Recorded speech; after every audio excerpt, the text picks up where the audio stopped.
hal-hal yang berpengaruh dalam kehidupan tuh yang pertama adalah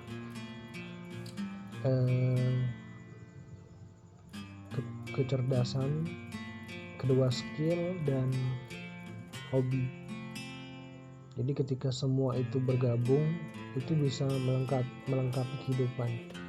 Kayak kecerdasan, mungkin ketika orang cerdas dari kecil sampai besar, dia bakalan hidup aman-aman aja, gak pernah ngerasa bahwa wah hidup ini sulit ya. Mungkin dia bakalan merasakan kesulitan di waktu-waktu tertentu ketika harus berkompetisi aja. Tapi kalau misalnya punya skill terbagi menjadi dua. Yang pertama adalah skill yang emang orang itu menguasai pekerjaan itu, dan ada yang kedua itu orang yang bisa melakukan pekerjaan tersebut dan juga punya kemampuan di bidang lain juga. Terbagi menjadi dua lagi, ada yang bisa banget, ada yang hanya sekedar tahu aja atau hanya sekedar mengerti. Ini, itu, dan lainnya.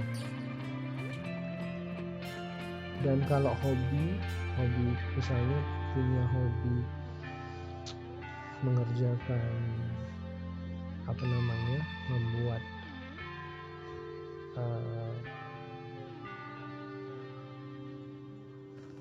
seperti senang nyanyi ya kan, atau senang, pokoknya hobi yang menghasilkan gitu. Tapi hobi itu menghasilkannya itu tuh kan kayak side job, ya, pekerjaan sampingan. Kadang banyak dapat, kadang standar lah, kadang sedikit, tidak tentu gitu. Tapi itu bisa mengisi hari-hari dalam kehidupan.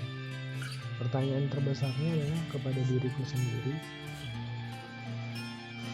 Pertanyaannya adalah kecerdasan apa yang aku punya gitu. Aku tuh punya apa gitu. Terus skill apa yang aku punya, hobi juga apa.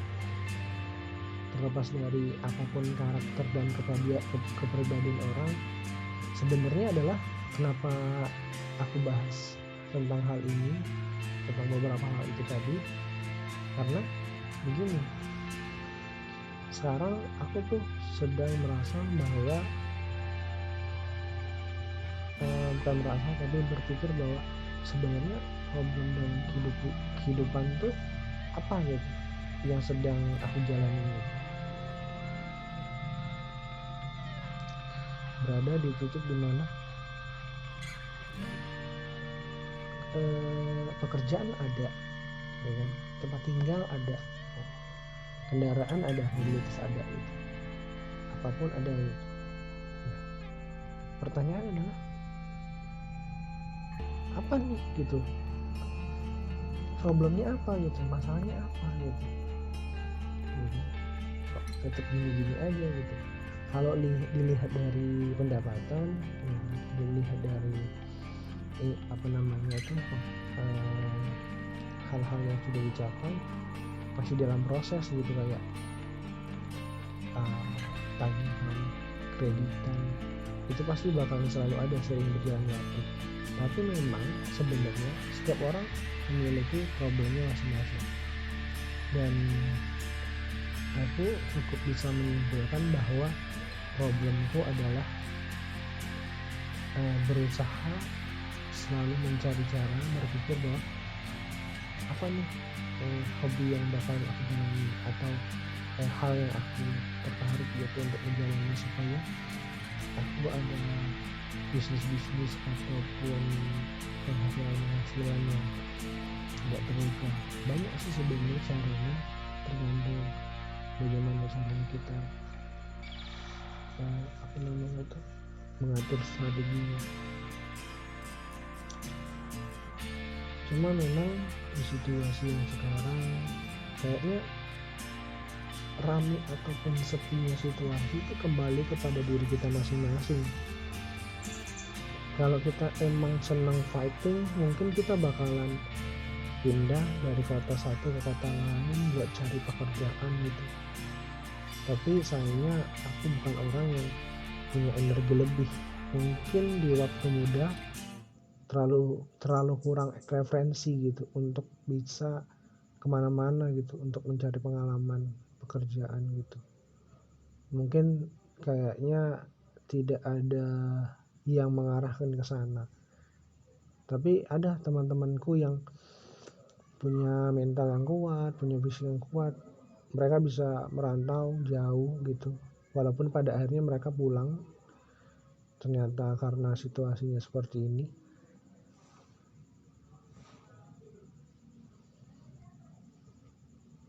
Begitulah.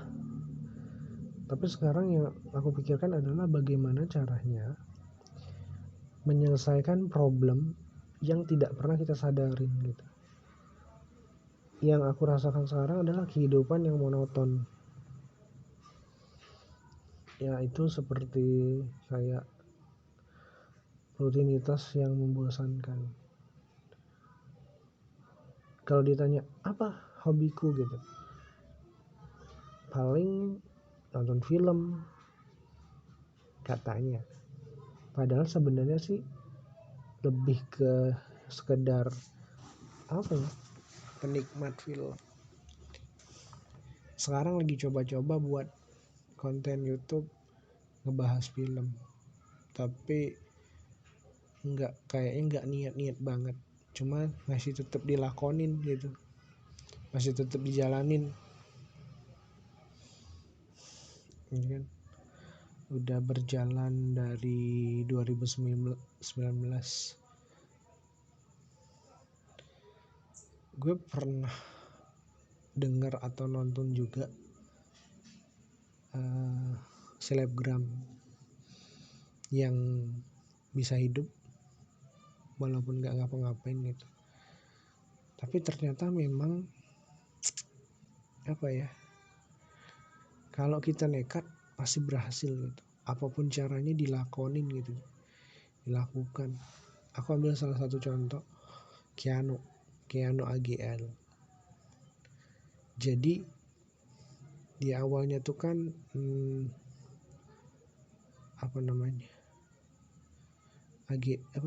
Keanu kan sekarang kan udah terkenal kan. Dia kan berawal dari ojek online. Dia bekerja sebagai ojek online. Dia dulunya bukan apa-apa gitu.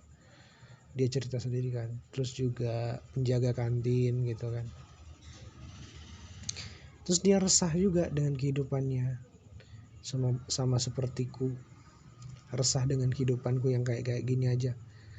Kayak misalnya bekerja capek banget. Ya elah gini banget kerja gitu kan. Sampai akhirnya dia main Instagram. Dia buat konten-konten gitu. Konten apa gitu. Dia follow siapapun itu, di follownya. Dan ternyata memang salah satu cara dia adalah dengan panjat sosial. Yang dulu-dulu juga sempat booming juga istilah itu. Dengan cara kita berteman dengan orang-orang yang followersnya banyak gitu. Tapi dia bukan hanya sekedar berteman-teman saja. Dia juga ini kayak menjadi badut. Nah dari situlah mulai followersnya banyak. Dan dia kayak selalu jadi diri sendiri. Tapi tetap lucu gitu. Sampai akhirnya yang mempromosikan dia banyak. Yang mempromosikan ialah teman-teman yang dia panjat itu tadi, ya kan. Dia panjat, akhirnya Instagramnya centang biru, ya kan. Mulai dari endosan yang awalnya adminnya dia sendiri, ya kan. Mulai dari 50.000 sampai bisa beli mobil, itu kan keren banget. Tapi kan kita cuma ngelihat dari segi ceritanya gitu, kita tinggal ngelihat prosesnya gitu. Banyak yang dia pertaruhkan gitu, kayak kehidupan yang sehat ya kan, dia lupain tuh ya kan, kehidupan yang teratur gitu ya kan, demi demi penghasilan yang mantep gitu kan. Sekarang kan gila-gilaan kan sebenarnya di media sosial, apapun jadi konten kan, apapun, sumpah apapun. Jadi bener-bener yang udah gak karu-karuan. Dan aku termasuk hanya orang yang sebagai penonton aja. Aku cuma punya HP satu ya kan, aku buat konten pakai HP inilah, aku nonton YouTube pakai HP ini juga, terus Instagram juga di HP ini gitu. Konten-kontenku hanya ngobrolin masalah film, itu pun singkat, dan juga nge-review asal-asalan. Kadang aku berpikir gimana sih caranya nge-review film yang bagus tuh. Terus kan juga sering kan ngeliat-ngeliat channel yang lain, gimana ya caranya supaya berbeda dari orang lain gitu. Ini sudah ke berapa ya, ke 86 video yang udah aku upload ya kan. Sebenarnya sih ada konten lain gitu, emang gitulah pokoknya. Masih belum nemu ya formulanya apa, terus juga masih mencoba untuk konsisten dengan konten yang seperti ini gitu. Karena yang perlu tuh adalah kreativitas yang gak pernah habis, dan yang kedua adalah konsisten, sabar gitu. Udah upload aja yang kita mampu gitu kan, yang kita bisa upload aja udah. This is my life gitu kan, inilah hidupku, mau gimana lagi gitu kan. Apapun ku lakukan gitu. Sampai jujur aku kerja di toko bangunan, gajiku itu sekitar 1.550.000. 1.550.000 itu termasuk kurang gitu. Sudah bekerja selama kurang lebih 4 tahun. Saya udah ngerasa jenuh gitu. Karena pekerjaannya itu tidak hanya sekedar di toko, juga bekerja juga di rumah. Ya kan? Ngepel, bersih-bersih, ya kan? Segala macam dilakukan. Segala macam itu dalam arti yang kayak hal-hal yang enggak penting gitu.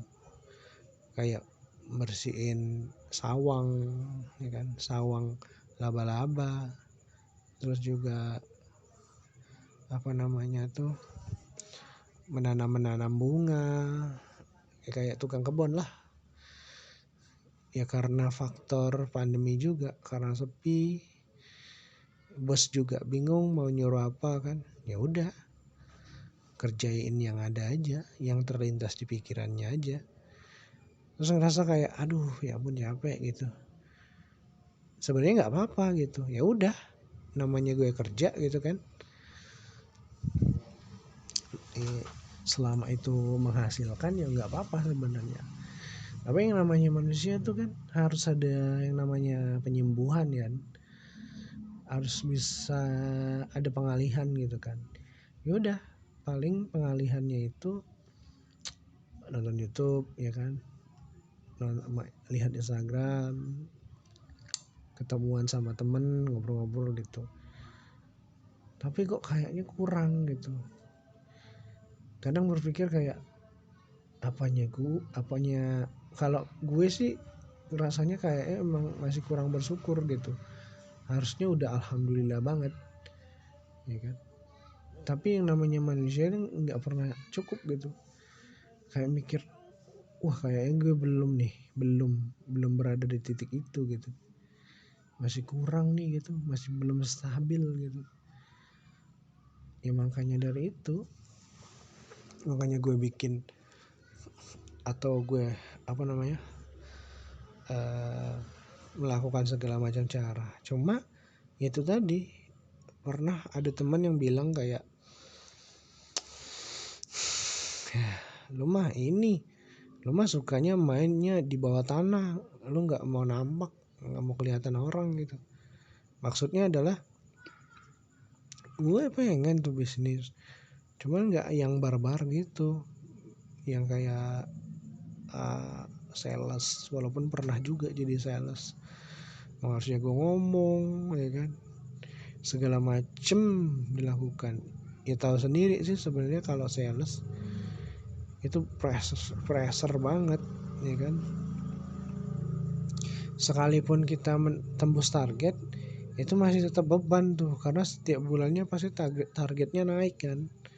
Itu nasib seorang sales, itu yang membuat gue itu kayaknya kurus tuh saat kerja jadi sales, karena banyak pikiran gitu, banyak banget.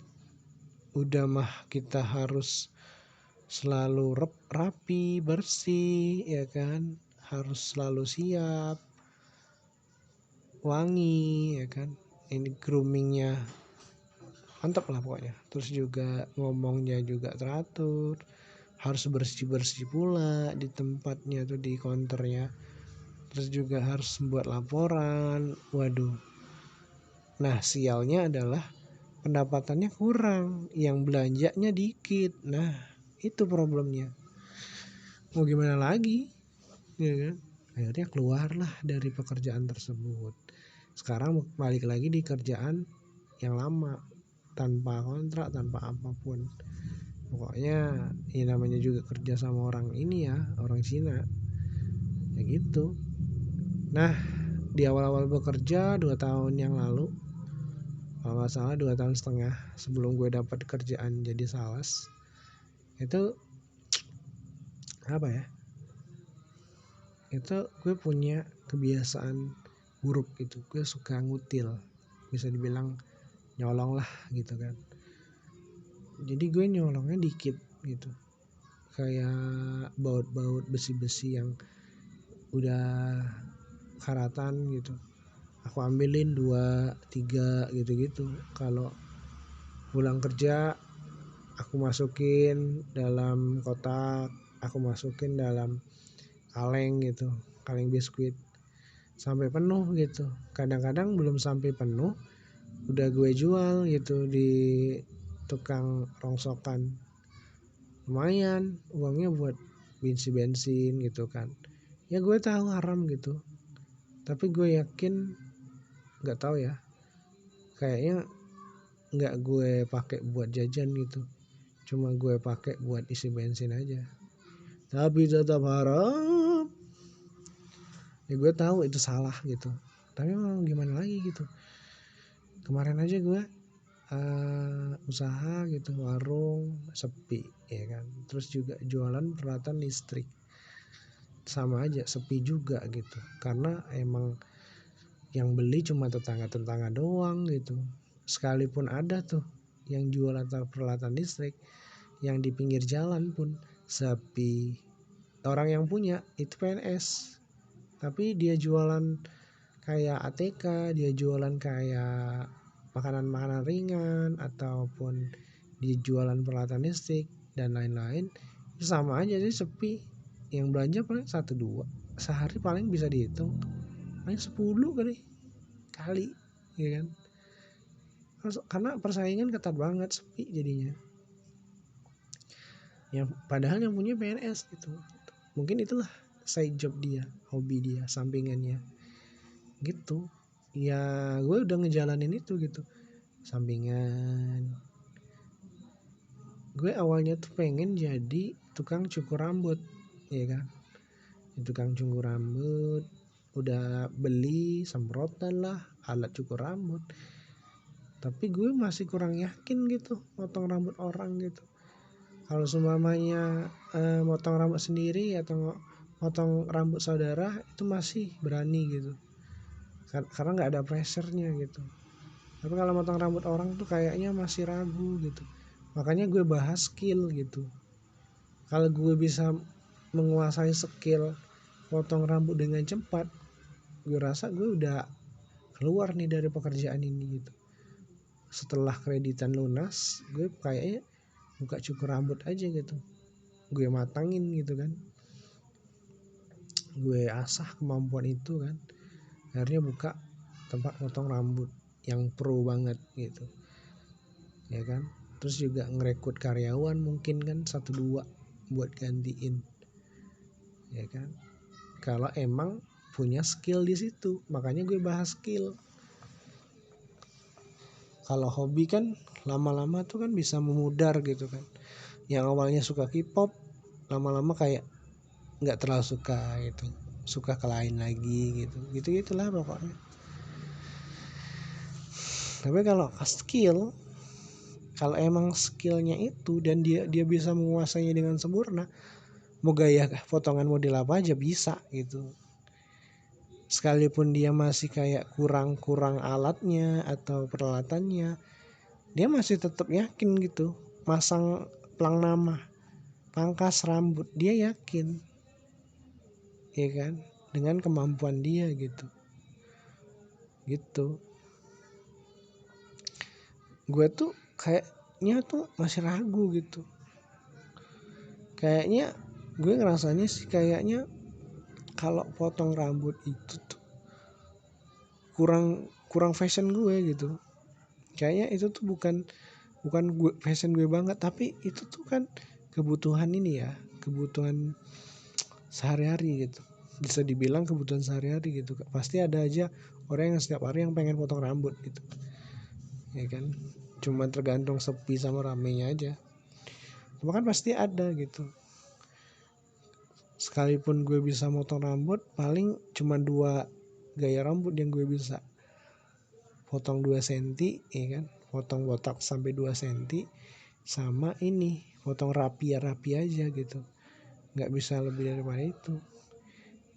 Dan ada satu teknik, salah satu teknik potong rambut yang gue kurang bisa gitu, kayak ngerok pakai kerokan itu pinggir-pinggirnya setelah dipotong rapi kan, dikerok itu harus juga. Dulu pernah sempat ngeliat lowongan pekerjaan potong rambut, dia bilang kayak, ayo siapa yang mau kerja jadi potong rambut, ayo kita sama-sama belajar gitu, bagi yang belum bisa ayo kita kerja bareng-bareng bla bla bla sambil belajar. Tapi gue ngerasa ragu sih sama diri gue gitu, kenapa nih gitu. Malah kalau misalnya ada pressure malah tambah gak bisa gitu. Emang harus dari hati nurani gitu, harus dari kayaknya harus ada percampuran gitu antara hati nurani, skill sama hobi. Itu ada kayak persentasenya sedikit-sedikit. Kayak hobi mungkin 30%, kayak skillnya mungkin ya 40% gitu. Juga dari kepercayaan dirinya kan harus lebih dari 50% gitu pokoknya. Mungkin karena gue kayak gini, kayak gue memang orangnya pemalas aja sih, mungkin. Tapi mau gimana lagi gitu, udah tua ya kan, udah tercebur, mau gimana lagi. Tapi gue alatnya ada. Nah salah satunya adalah alat ini yang bikin gue gak confident gitu. Karena kayaknya abal-abal gitu. Kalau mau beli yang mahal juga kemampuan juga gak hebat-hebat banget. Kalau maksain juga ya gimana gitu. Saya job juga ya kan, mau diseriusin tapi skill juga kurang gitu kan. Jadi serba nanggung. Nah ini yang disebut dengan orang bisa semuanya tapi nanggung gitu, nggak bisa banget gitu. Padahal sebenarnya ada potensi itu kan, pangkas rambut ya kan, terus juga tempat cetak foto, ngeprint, fotokopi sekarang tuh yang gue jalanin gitu. Nah gitulah. Jualan lampu, alat listrik juga ada gitu. Banyak sebenarnya saya jobnya, cuma emang agak ini acu tak acu aja menjalaninya. Ya mungkin ya guys, suara azan itu bakalan menutup obrolan gue di 20 menit ini. Ya thank you. Thank you buat apa thank you? Ini kan cuma monolog. Ya udah, terima kasih. Terima kasih buat siapa? Terima kasih untuk diri sendiri lah. Inilah monolog gue.